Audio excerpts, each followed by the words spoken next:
All right, welcome back, everybody. Um, if you hear a lot of background noise, it's the fan, and I don't know if it's raining outside yet. I haven't looked outside, but I can hear thunder. Um, yeah, so now for this is going to be another reaction video, and this video actually really caught my eye. So this video is called Cops Make the Most Horrifying Discovery of Their Lives, and on the thumbnail, it said it smells like death. Now, obviously, they're going to put a disclaimer in here. Um, I should probably put a disclaimer in my video, but I'm not going to, so if YouTube sees this, I'm sorry. You can do whatever you want with this. But, yeah, it is a 28-minute video, so let's just hop right into it, why don't we? Maybe just a little bit more. We're going to put captions on for you guys so you can see it. But, yeah, so let's put this on full screen, by the way. Don't make me think she's there. Don't tell me she's there. That doesn't look normal. Well, my sister's been missing for 4 or 5 days. Her and her boyfriend. And we just found 2 bags in the shed, and the flies all, I think they're in the shed in a bag, okay? And I'm scared to open it. What?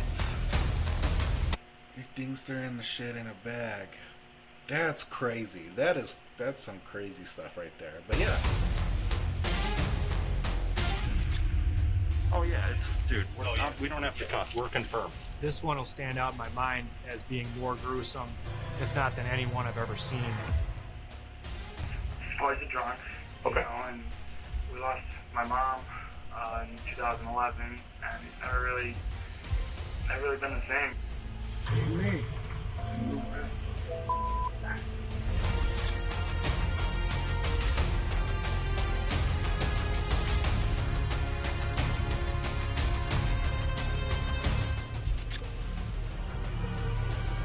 What's going on? Was near. So I faced the final curtain. Hold on, let's take these captions off real quick.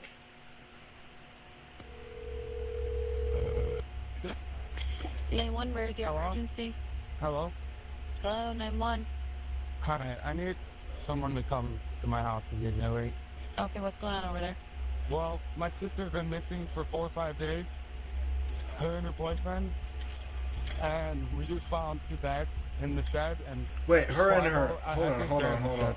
Wait, so her and her boyfriend have been missing? in a bag, okay? And I'm just scared to open it. Okay, we don't want you to touch anything, okay? Because if it is something like that, there's going to be evidence, okay? We stopped. Okay, he said there's how many bags in that shed? There's like 5 bags, but these 2 are the ones with flies all over them, okay? Can you just get the one here to check? Yep, we're getting that one on the way. What's your name? Kevin Marzano. But you over here, please. Damn. August Okay. 26, 2018, Clinton Township, Michigan. A foul odor, a locked shed, and inside, a truth so horrifying, it shattered a family forever. Kevin Marzeka called 911.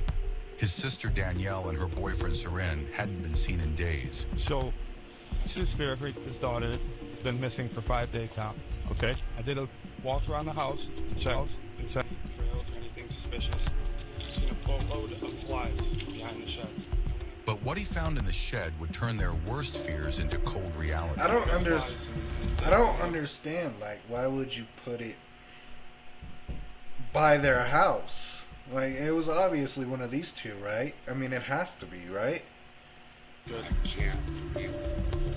What makes you think that she's there? What makes you think it happened to her? Don't make me think she's there. Don't tell me she's there. Yeah, I mean, we don't even know what we have. That doesn't look normal. Let's grab a mask.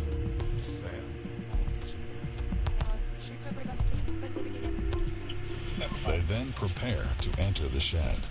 It should be 2 in there, right? Yeah. Yeah, let's do the. You want to do booties? Yes. Just in case. Just I got seniority. I'll do light. Damn. Rose on a goddamn power trip. I got seniority. I'll do everything. You just stay back because you're younger than me. Okay, whatever, man. All right. I walked up, then I observed a garbage bag on the ground directly in front of me, ripped open, and immediately could see a person wearing a black t-shirt, and then I observed the left thigh. Oh, dude, that's skin disgusting. exposed of a person. Oh yeah, it's dude. We don't have to cut. We're confirmed. Immediately that's confirmed gross. that yes, we have a body.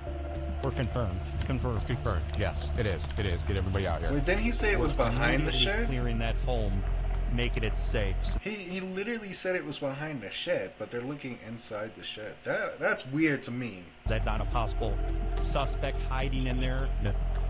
Pretty good. Police. Pretty good, dude. I peeled off to the left, and we started searching, and just started going room by room, checking everything.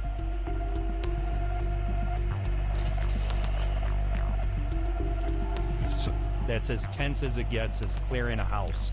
We're going through each room, we're opening each closet door, immediately drawing and getting our light in there, making sure nobody is in there hiding that could possibly do harm to us. What if the lottery Come was on your on, phone? man. Nobody cares about With the real fucking tickets. lottery on your phone. Real winner. It's all clear up to that point. Danielle Marzeka, 18, Saren Bryan, 19. Teenagers in love. Yeah, Working right. late nights. Living under the same roof. Disappeared without a trace until now. Saren didn't have any enemies. He was pretty even-tempered. Mm-hmm. Wasn't anyone that you'd see flying off the handle. You know, he had his limits, like everyone. Saren didn't know anyone out in Clinton Township Wait, so besides who Danielle killed and these her two? family and her group. He I was guess we'll actually get to pretty that. Sorry, quiet guys. about that relationship. They met at a bonfire, and he did tell me I met someone new, but he didn't tell me a lot about her. My sister, she was very unique, very creative and open, and she definitely stood for what she believed in, whether it upset people or not. She had no enemies that I knew of, and I could only think that maybe someone mad at something she was standing up for. But I couldn't imagine anything being serious enough to lead to hurting her or anything like that. Yeah, well, Stand get to by- the bottom stand by of for a it. sec. Oh my God. The investigators examined the crime scene to find evidence that could help them find more about the case. I watched as both bodies were removed from the bags, and I saw that both bodies had been duct taped. Duct Their taped. hands were bound together, their feet were bound together.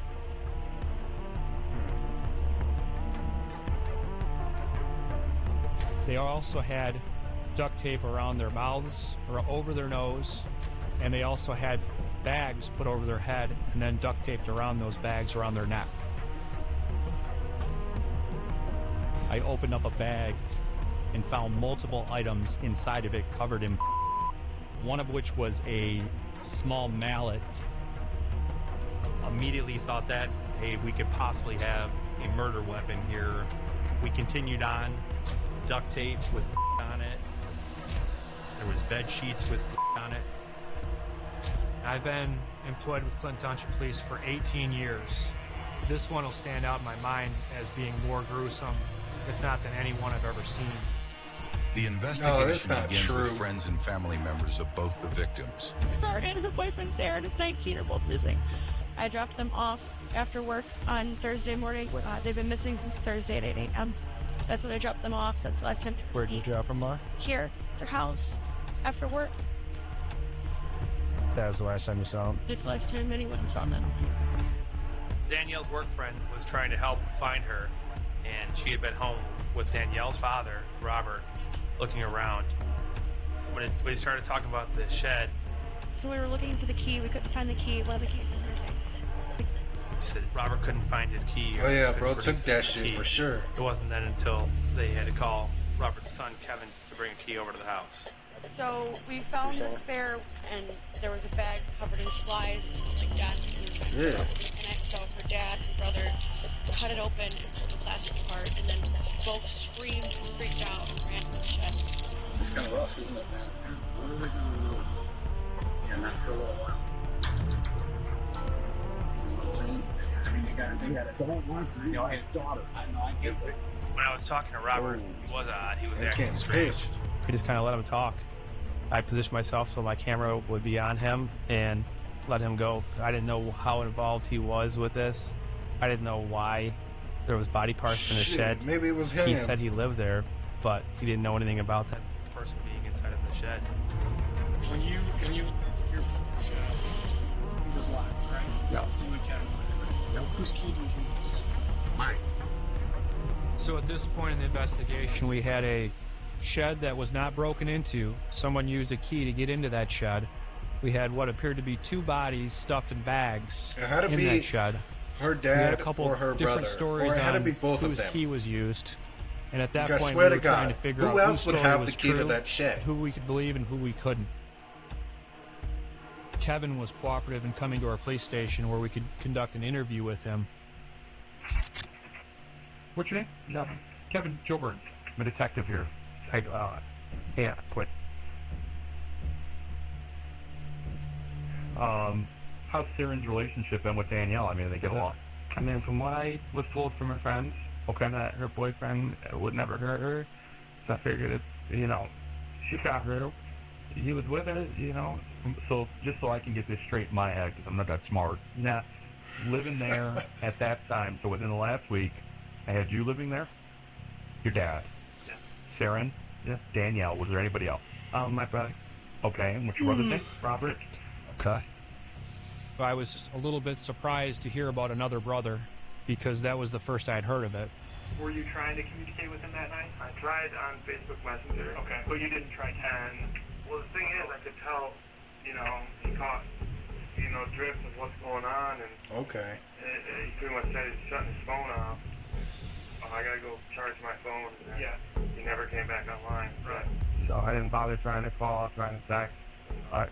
Get back from back online. He's obviously knows what's going on at that point.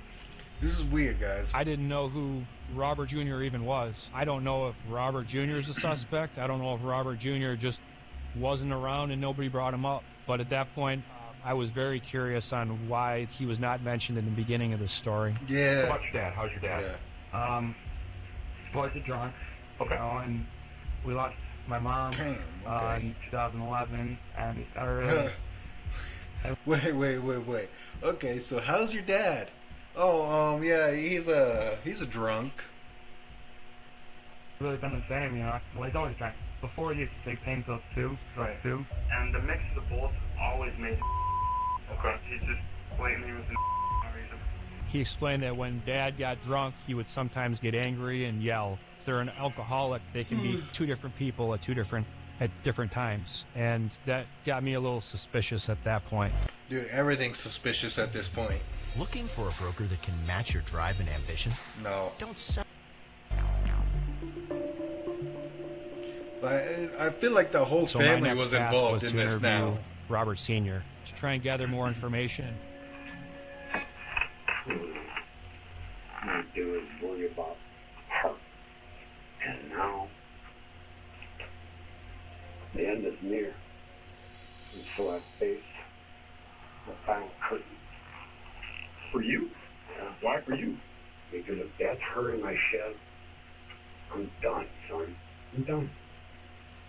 At that point, I'm trying to figure out if this guy's just a strange guy or if he's actually trying to hide something from the police. We had a shed that was not broken into. Someone used a key to get into that shed. Yep. And during our questioning with Robert Sr., we finally got out of him that the key that was used to get in the shed was not his. It was Kevin's key. And you don't remember whose key you used to get in there? You know what? My key wasn't on the shelf. Right. I remember that. Now you What it always is. Now you remembered after I told you that. What? Because the whole day you were telling me that it was your key. You because that's what I always use.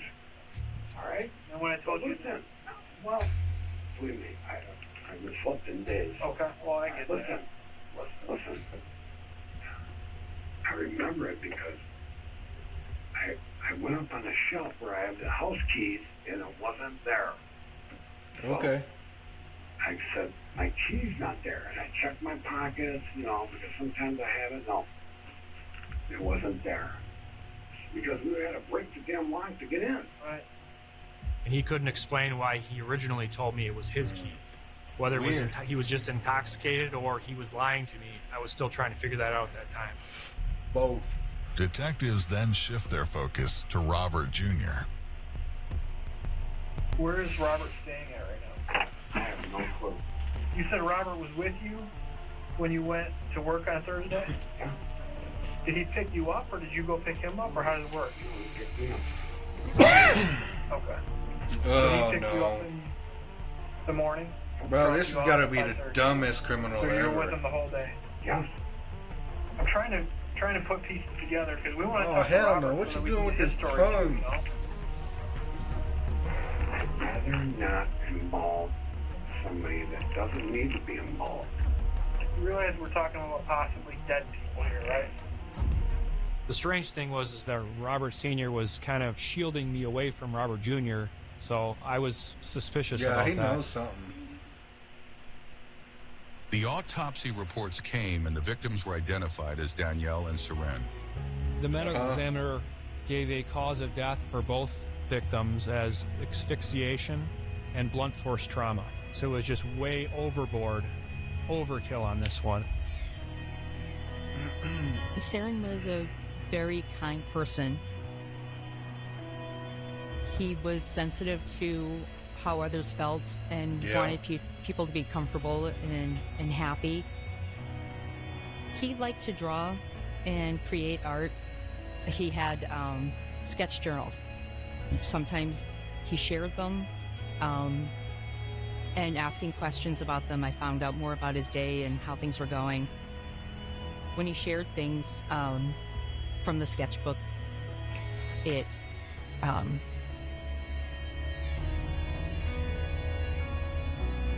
My sister Danielle was a very beautiful soul. I mean, she was very unique and very creative. She loved the odd things in life. She didn't go for your basic, girly things that they all love, whether it's, flowers and whatnot. I mean, Bro, she loves... Tell me that guy... Hold on. Tell me that this guy... Very creative. She loved the odd things in life. Where is he? She didn't go for... Tell me this guy doesn't look like a country boy, like a country singer. Like, he looks like that one guy. Rag and Bone, something like that.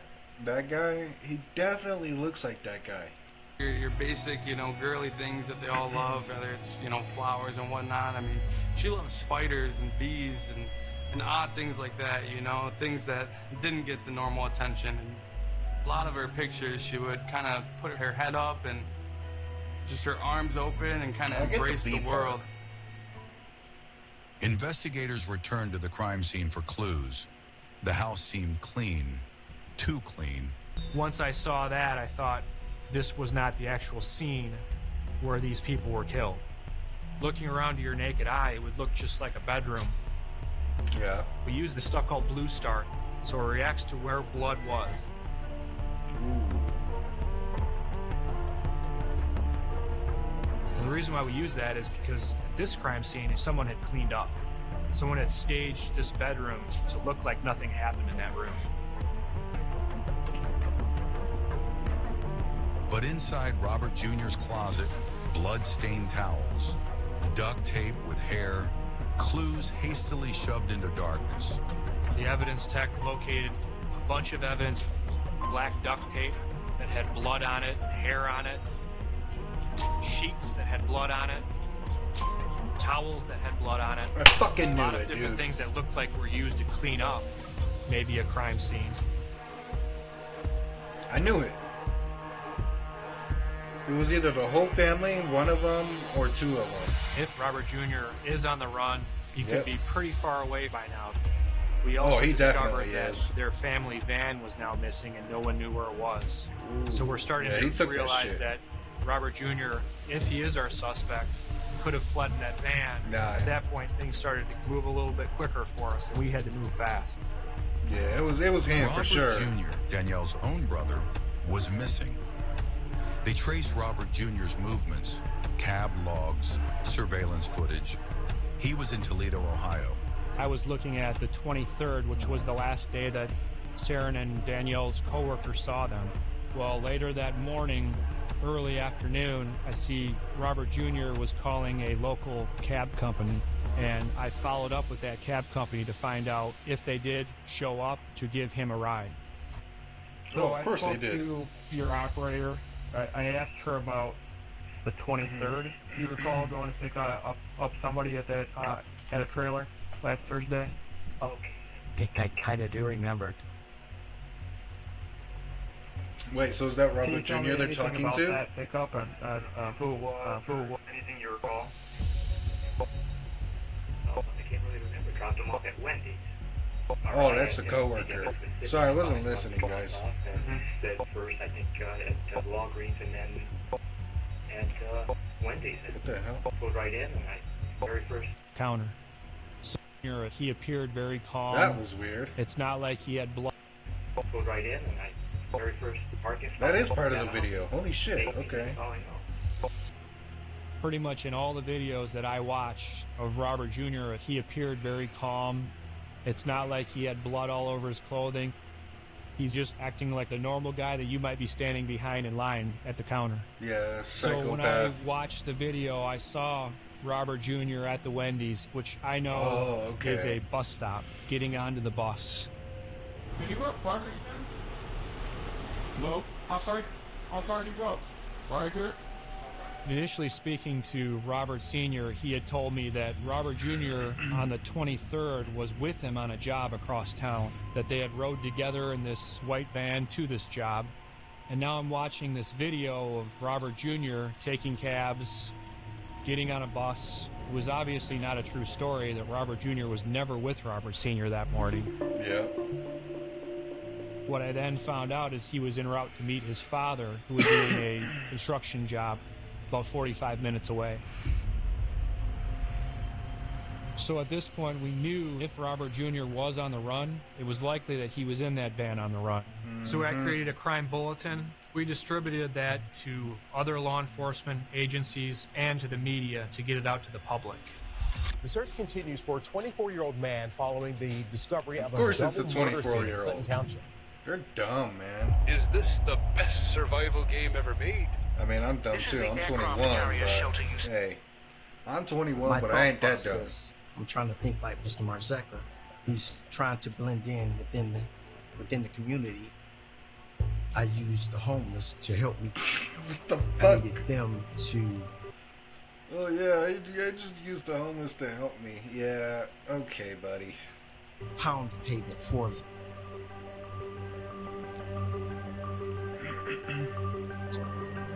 I wasn't certain if Robert Jr. was going to come back to the van or if Robert Jr. had just abandoned the van. Investigators found his van Looks parked like he near a lives in grocery that store, van now. but Robert Jr. was nowhere to be found.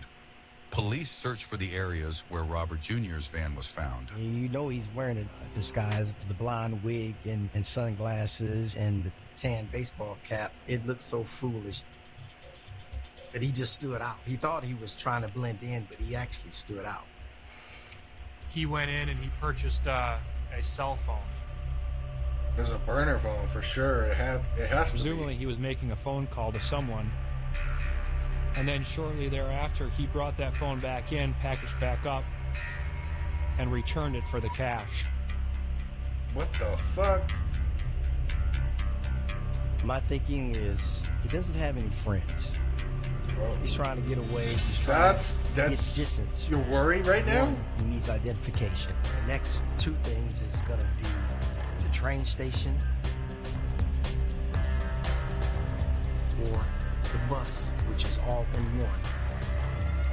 Mr. Marzecca, he's trying to purchase a ticket. They pulled up the ticket information.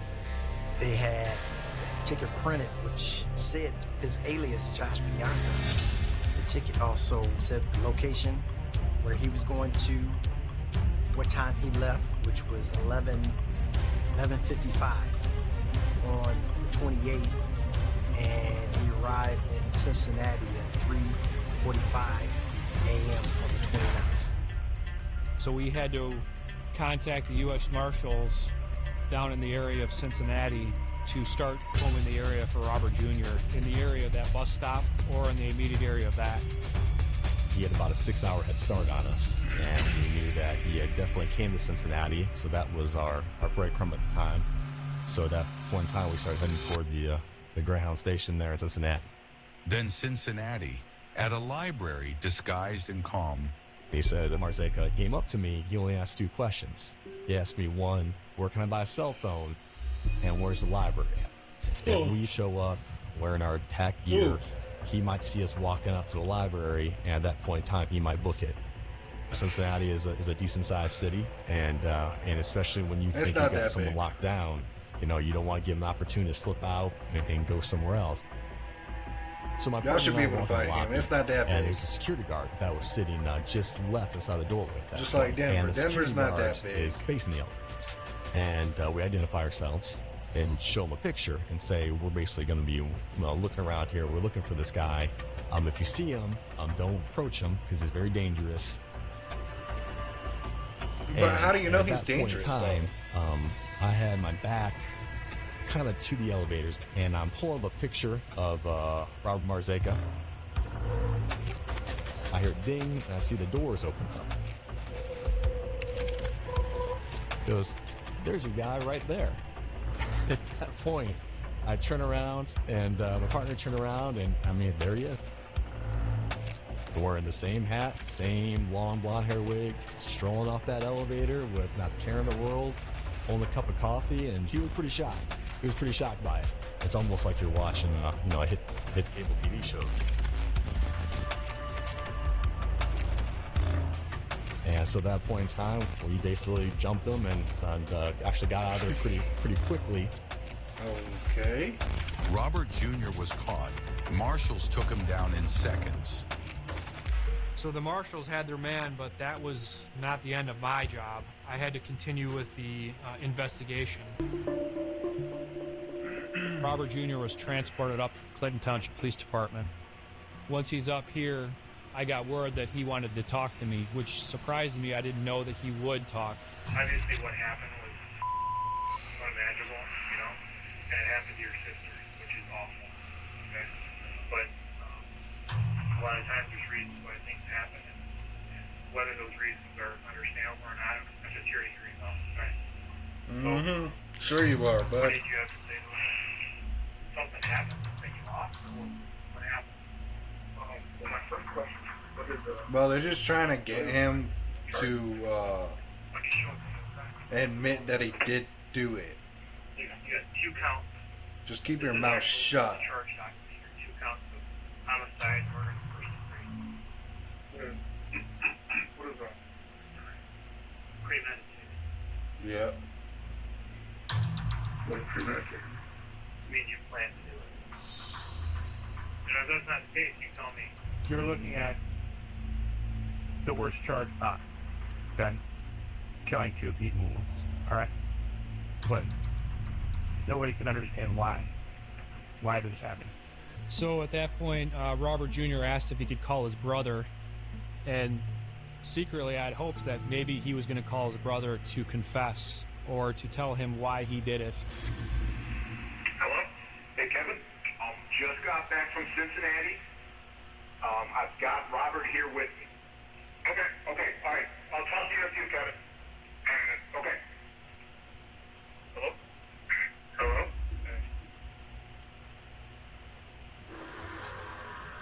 So, are you gonna make this case go easier, bro? What do you mean?